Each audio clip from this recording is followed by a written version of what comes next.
But can I teach you something? Yeah. Can you sing, "We are unlabeled"? We are unlabeled. Okay, 3 times. Ready? Okay. Here you go. We are unlabeled. We are unlabeled. We are unlabeled. We are unlabeled. We are unlabeled.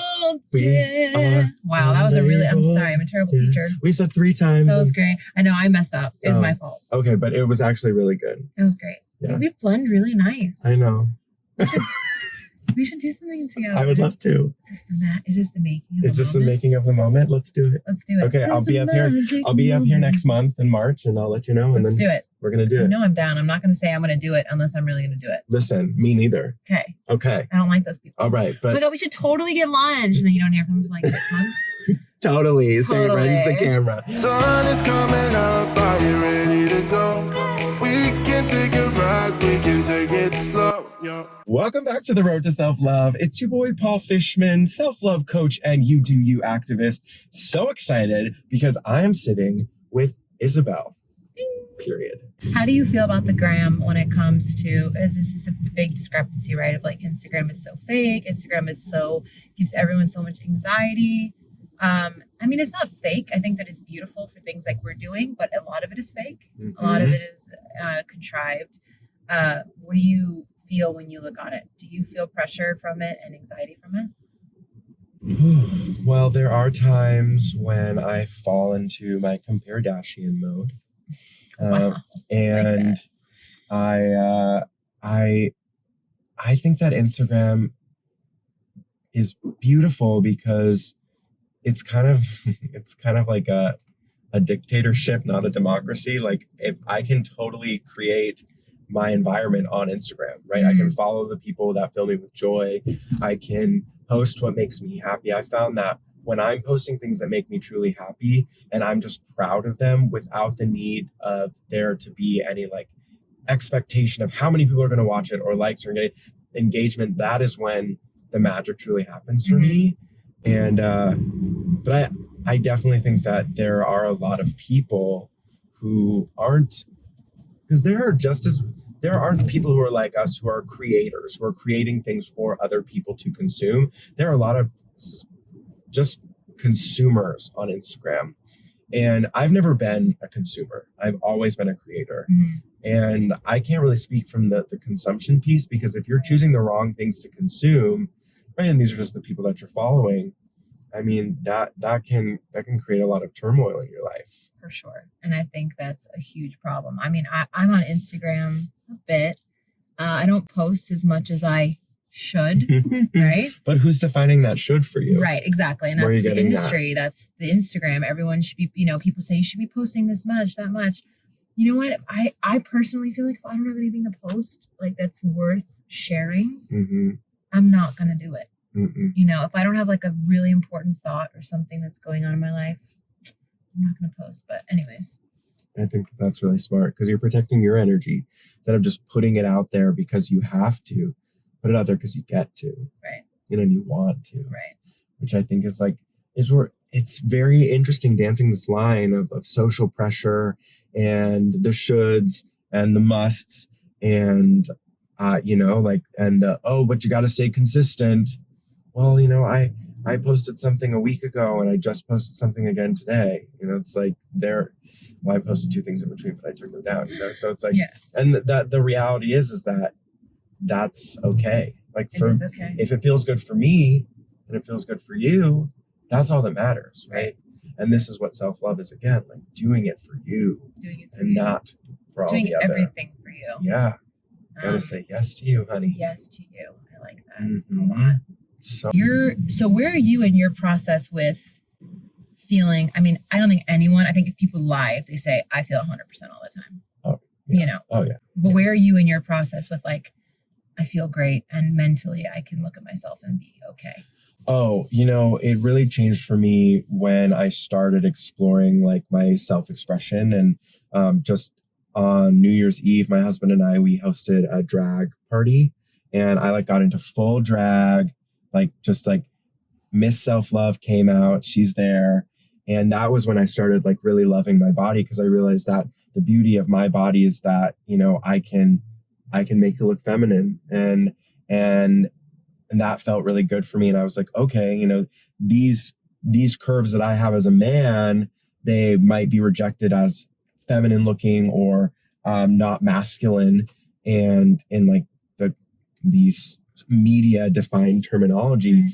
But when I step into Miss Self-Love, you know, it's like I've got a great body, and then I can embrace that as a man and know that this is like my mission and my journey to just like confidently step into knowing that I'm exactly where I'm meant to be. You're exactly where you're meant to be. And this is my big message, you know, that it doesn't matter where you want to be if you're not okay with being where you are now. Right now. That's an aha moment. That's an aha, Oprah. Yes, girl. Oh, hey, Oprah. No, really, what you just said was so huge, because we all live in the future all the time. Like this morning, I woke up so anxious. Because you were going to meet me for the first time. No, that was a good part of my day.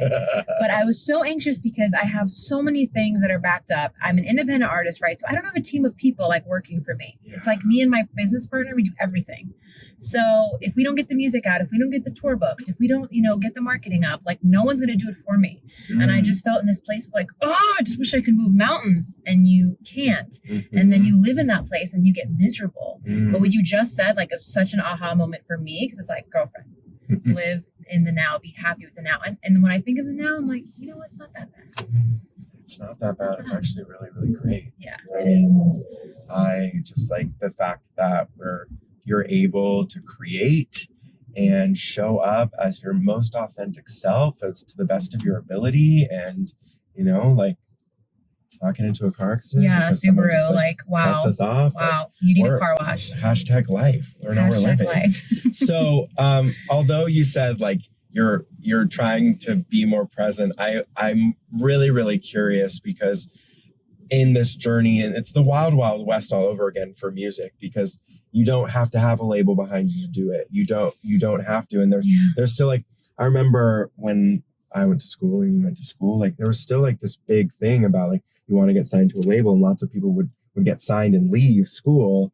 And I've had so many friends like who leave their labels, or it's just like, so like, what is your vision of your career? Like, where do you see yourself? Where do you want music to take you? I mean, I don't want to be on a label, just because of what you just said. Like, they're really not needed at this time, unless you need a distribution, unless you really want to go to like the big next level. But I think that the reason so many artists are not successful, and so many artists are living in this almost depressive state of, oh, I'm never going to make it. Like, how am I going to get there? Where's my big chance? The day of big chance is over, in my opinion. It's like, there is not going to be, like, maybe there's going to be a big chance, but you have to work your way up to a certain point to where those chances happen. You can't just sit and wait and be like, my songs are good, I'm a good artist. Like, you have to fight. Yeah. Which is why music is so hard, and which is why so many people give up. And I don't blame them, because there are days I'm like, I'm going to buy a house and plant a garden, and I'm going to watch soap operas all day, you know? So for me, my goals, and I actually, for the first time this year, made a 1 year and 5 year plan. And I planned out like, okay, what do I want this year to happen? And for me this year, what's important is putting out my album and going on a tour. I don't know how many people are going to be there each night. But going on a tour that I can at least sell out at least 50 to 100 people each city, and meet my fans and meet people who have been so supportive of my music. That is so important to me. I hate this whole like behind a computer screen thing, you know, behind the Spotify thing. It's so important for me. I love people. I love to sing for people. And the fact that you have like people around the world and the country that support you, it's like, it's still a crazy thing for me to think about. Right. So those are my goals for this year. You know, going forward, I just want to be able to keep making great music that affects people, and be able to do music solely as a living, and just tour and make albums and have side projects. I mean, there's a whole bunch of stuff that I want to do outside of music, but I feel like music's my core. I hear that, and this whole idea of timing, like how do you deal with that, like adjusting the expectations? I mean, I just say to myself, I know I work hard, life happens. I don't have 20 people behind me working for me, making everything happen behind the scenes.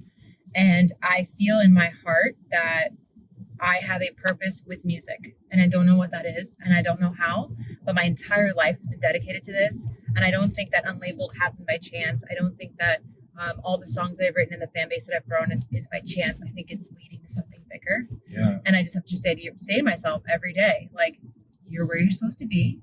Maybe it's not where you want to be, but you're working your butt off. Just know that, like, you're doing it. You're doing it. And as long as you just don't stop, I think that that's like the main thing to be taken from it is that you don't stop. Yeah. I have days that I don't do shit when it comes to my music because I'm so, like, even before the holidays happened, I mean, everyone burns out during the holidays, right? Yeah. At least I think I do. But me and my business partner were trying to, push stuff through. Mentally, I just could not get there. Could not get there. And I was like, you know what? This is myself telling you need to stop. You need a break. You just need to go, like, I don't know, walk or plant some flowers. I'm like a huge plant person now. I'm such a grandma. But you know what I mean? Like, do things that are totally outside of that. Yeah. That's important. I don't think people listen to that enough. They're just on that grind. They're like, no, I need to work harder. It's like, if you're really working that hard, if you're not just procrastinating, then you do need to take that time sometimes. I totally agree. Listen to that. Listen to your heart. Listen, look at all the flowers being sold for the V-Day. Oh my goodness. Flowers are such bullshit on V-Day, guys. Don't fall into their trap. Go on the 15th, girl, and get them half price. Yeah, get a half price. Come on. Oh man, Valentine's Day. I know. So, yeah. We'll see you next time on the road to self-love. Bye. Bye.